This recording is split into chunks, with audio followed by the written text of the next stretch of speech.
Le mégalodon existe encore.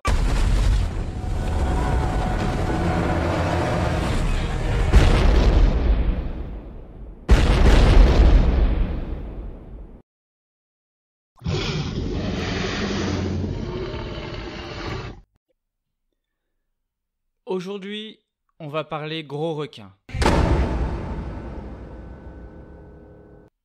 Depuis longtemps, la taille de Otodus mégalodon fait débat, tout comme sa classification. Si depuis des années on commence à s'entendre sur le fait que ce requin puisse être une espèce du genre Otodus, sa position au sein de l'ordre des lamniformes est encore débattue. En même temps, quand on n'a que des dents fossiles à analyser, on peut comprendre que le travail ne soit pas simple. Otodus mégalodon est répertorié un peu partout sur le globe dans les couches datant du Miocène au milieu du Pliocène, environ 23 à 3,6 millions d'années, bien que certaines estimations remontent jusqu'à 2,5 millions d'années environ. Il semble qu'il s'agissait d'un animal de haute mer capable à l'âge adulte de dévorer du mammifère marin. Sa dentition a l'air d'être bien celle d'un macroprédateur, ses dents rappelant de loin celles du grand requin blanc. D'ailleurs, pour déterminer la taille et le comportement d'Otodus mégalodon, Carcharodon carcharias a souvent servi de référence, tant on pensait qu'évolutivement parlant, ces deux espèces étaient étroitement liées et que leurs fonctions écologiques semblaient similaires. Ainsi, le mégalodon a reçu plusieurs noms de genre dans la littérature scientifique. Carcharocles, Megaselacus, Procarcharodon, etc.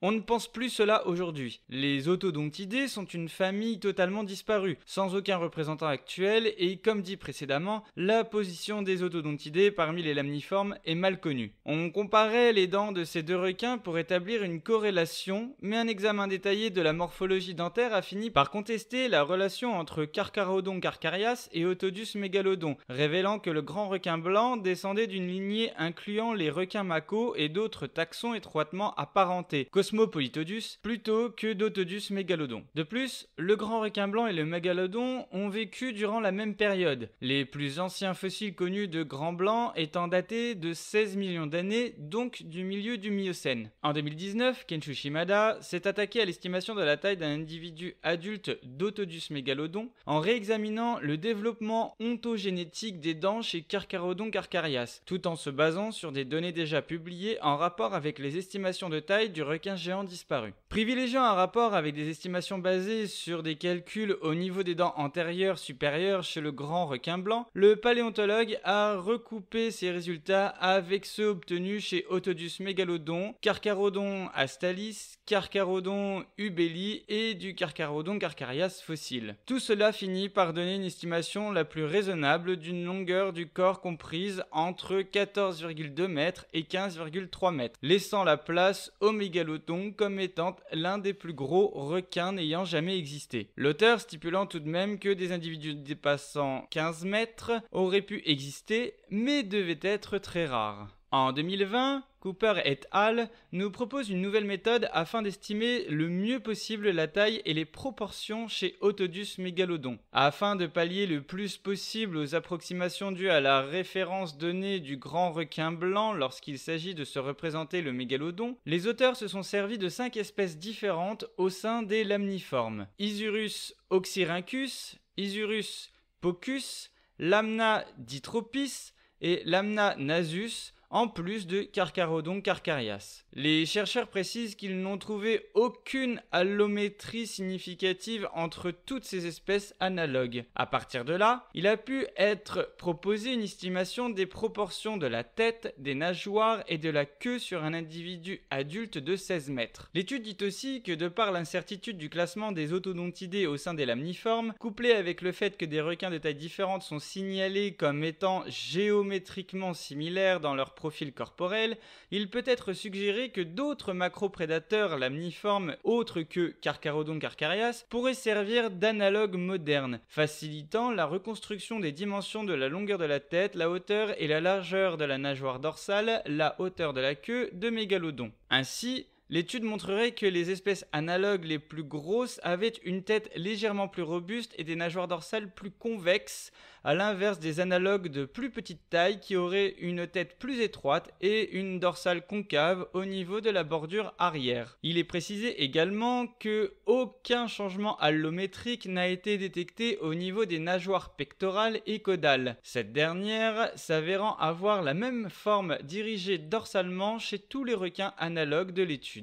Avec tout ceci, les paléontologues nous donnent les estimations suivantes pour un mégalodon de 16 mètres de long. Une tête d'environ 4,65 mètres, une dorsale d'environ 1,62 de haut et 1,99 de large, une hauteur de 4,53 mètres de la pointe de la nageoire dorsale à l'abdomen, une queue de 3,85 mètres de haut. Les mesures concernant un nouveau-né de 3 mètres et un juvénile de 8 mètres apparaissent également dans la figure proposée dans l'étude, grâce à l'observation d'une isométrie lors de la croissance des analogues. L'animal ainsi obtenu grâce à tous les requins analogues apparaît plus trapu que sous sa forme comparative à l'unique grand requin blanc. En ce qui concerne l'écologie du mégalodon, les chercheurs estiment qu'il aurait pu avoir une nageoire dorsale convexe construite pour stabiliser la locomotion prédatrice rapide et des longues périodes de nage. Ainsi, ce requin devait probablement passer le plus clair de son temps à nager lentement et avoir des accélérations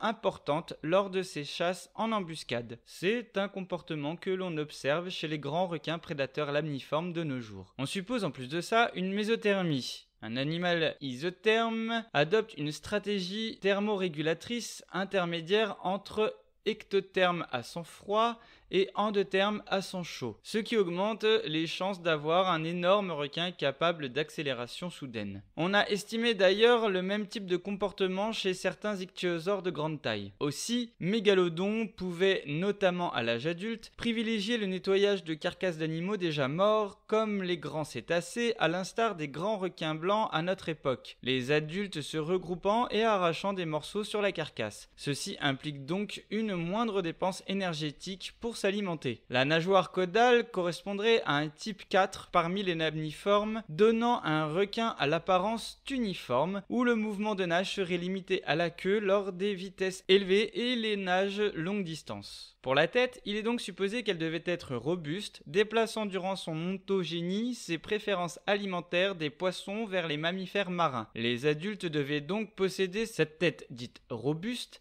avec d'énormes muscles pour soutenir les mâchoires, donnant un museau plus courbé que chez le grand requin blanc. Cette suggestion soutient l'idée selon laquelle Mégalodon aurait pu avoir la force d'occlusion des mâchoires la plus puissante parmi les prédateurs marins. Pour ce qui est du coloris, le paléoartiste a respecté la robe contre-ombrée que l'on rencontre chez les lamniformes pratiquant la chasse en embuscade, permettant aux requins de nager en se camouflant contre le flux lumineux. Voici comment est vu Otodus mégalodon grâce à cette étude. Bien évidemment, encore une fois, retrouver un squelette permettrait de se faire une encore meilleure idée de la taille et des proportions de l'animal, mais la tâche risque d'être bien difficile. Les paléontologues sont donc obligés de faire preuve d'ingéniosité pour nous fournir des travaux les plus complets et sérieux possibles. C'est tout pour aujourd'hui les égarés, j'espère que la vidéo encore une fois vous aura plu, j'espère que vous aurez appris des choses. Si vous avez des commentaires, laissez-les, il n'y a pas de problème. Mettez un pouce bleu, abonnez-vous, faites sonner la cloche, et bye à vous!